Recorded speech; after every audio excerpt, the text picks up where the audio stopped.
In this series, we're showing you how to keep your bike performing at its best. In this video, we're going to show you how to track down and fix those annoying creaks and squeaks. We've enlisted Andrew from Cycle Surgery to show us what to do and why it matters. There's probably nothing more annoying than the bike that creaks and groans as you're riding it. Unfortunately, tracking down such noises can be quite difficult as they can travel around the frame, making their source hard to locate. Creaks are often caused by bolts not being done up properly, allowing components to move against each other. It may be worth investing in a torque wrench so that you can make sure that your bolts are kept nice and tight. Loose spokes can be one sort of noise as they move against each other. Loose spokes can lead to premature wheel failure, so it's worth checking out our video on wheels and making sure that you've tightened them up properly. So we'll just have a quick look at the most common areas for noises to come from. We're going to start with a seat post and saddle. If the noise stops when you lift yourself out of the saddle, then it's probably coming from somewhere around here. I'm just going to drop the bike out of the stand. We'll start by removing the seat post so we can have a proper look at the saddle rails. What we're going to do is just remove the saddle from the clamp and make sure everything around here is nice and clean, there's no dirt trapped. So we're going to make sure this is clean and these two areas where the rails sit. Before refitting the seat post, it's worth just removing the clamp and make sure there's no dirt between that and the frame either. Before refitting the seat post, you need to apply grease into the seat tube of the frame. If either of those components are carbon, you need to use carbon grip. If you apply the grease to the seat tube, it'll get pushed down in as you push the seat post in, rather than if you apply it to the seat post, it will get pushed off as it's pushed in. If none of the components are carbon, you can just use the standard anti-seize grease.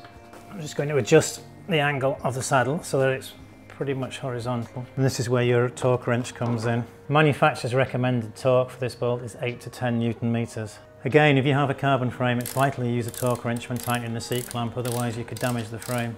The next point of contact we're going to look at is at the front of the bike. If the noise becomes louder as you push down on the bars, it's likely that it's coming from contact between the bar and the stem and the top of the fork, or the fork itself. So we're going to have a look at those items now. We'll start by removing the fork. I'm just going to drop the wheel out of the way and then we'll disconnect the brake, and now we can loosen the stem. And we'll remove the top cap to allow the forks to drop out. And then I'm going to lift off the spacers and the headset top cap and the loading ring here to allow the forks to drop out. I'm just going to clean this grease off and we can inspect the forks and make sure there's no damage. Once you've cleaned it, you can give it a quick check over to make sure there's no damage, particularly the area where the steerer joins the crown of the fork. If there is any damage in this area, you should replace the fork immediately. Before refitting the fork, it's worth just giving the bearings a quick clean and also cleaning where they sit in the frame to make sure there's no dirt caught in there, and we'll fit a fresh bit of grease before we pop them back in. Just going to pop a little bit of grease on the crown race there, fit the bearing, and again I'm just going to pop a little bit of grease on there just to make sure there's no noise where it sits in the frame. And then we put the top cap on. This doesn't need to be too tight, otherwise you will find that your headset's binding and it doesn't turn smoothly. We will check for play when we put it back on the ground. Let's get the wheel back in and reconnect the brake. Before tightening these stem bolts, I'm just going to drop the bike on the ground so I can make sure that it's all straight. Again, the manufacturers have a specified torque for tightening these stem bolts, and it's important that you tighten them both evenly. Finally, we're just going to check the headset and make sure there's no play. Apply the front brake, turn the front wheel so it's perpendicular to the frame, and put your hand here on the top cap so you can feel any movement between the cap and the frame.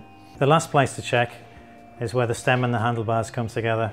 You remove the faceplate, make sure all the components are clean, and refit it and tighten it to the manufacturer's torque. It's really important that the faceplate is fitted evenly and the gap is the same all the way around, otherwise it won't clamp onto the handlebar properly.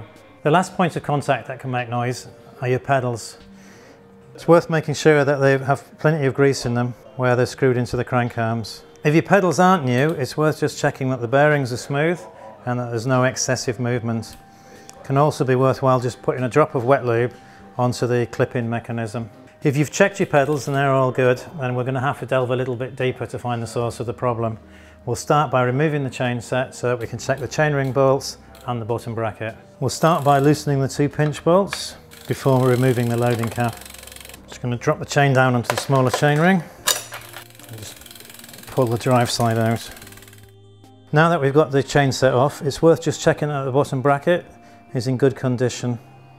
If you've got the type of bottom bracket that actually screws into the frame, it may be worth removing it, making sure that the threads are clean and greased before refitting it to the correct torque. If you still haven't got to the bottom of it, it's probably worth spending a little bit of time looking at your chain set. We're just going to remove the bolts and make sure that all the contact areas between the rings and the spider are clean and greased, and then we'll refit the bolts to the correct torque. There we have all the parts. We're just now going to check, make sure everything's clean, there's no dirt trapped in there, and then we'll reassemble with fresh grease.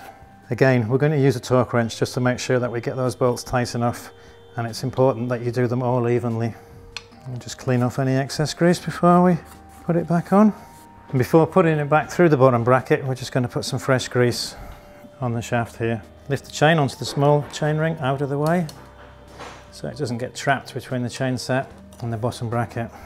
And refit the loading cap. You don't need to do this very tight. If you do, it will stop the bearings from spinning smoothly. If all else fails, it may be worth just checking the frame, make sure there's no cracks or other damage that could cause the noise. If you found this video useful, just hit like and subscribe for more.